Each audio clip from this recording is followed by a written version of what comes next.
this thing. There she is. I need to Aw. brush her hair. It's Barbie. But it's huge. Pick her up, show how big she is. It's like a monster Why do doll. her shoes keep falling off? It's like almost one of those, like as big as a sex doll. I've ever had one. Oh yeah. But yeah. There's Barbie. So yeah, she could be just like staring at us. So yeah, pretty wild. I think she's cute. Yeah. So anyway, that was that. And let's see here.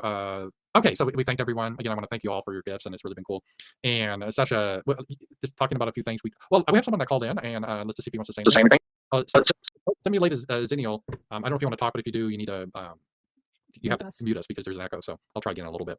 And we did see the movie Priscilla. We did. And it was by Sofia Coppola, Yes. who's like the niece of Francis Ford Coppola. No, she's his daughter. Daughter. I bet that helped her get the director. She was good on her own though. Was she the one you said that was in The Godfather 3 and she Yes. really sucked as an actress? Yeah, she's a great director, horrible actor. Yeah, horrible actress, but pretty good director. She did Marie Antoinette, right? Yeah, it's in The Virgin Suicides and the Beguiled remake. She did a lot of stuff.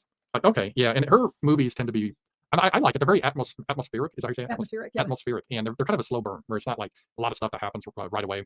And so it really had a good set costumes. You really felt you're from that era. If you don't know Priscilla Presley, Elvis, he was in West Germany, and he saw her, and he invited her to a party with a bunch of other people.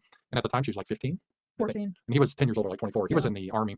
And so obviously there's a big age difference, especially at that, 14. And Right. so eventually they got married, but not right away. And to be fair, Elvis never has sex with her. She's never got until they, I think, got married. So she was 21 when they got married. Right. So they were kind of a celibate relationship. And from her, she kind of produced a movie. It sounded like she really wanted sex earlier than him, but he wanted to avoid it until they got married.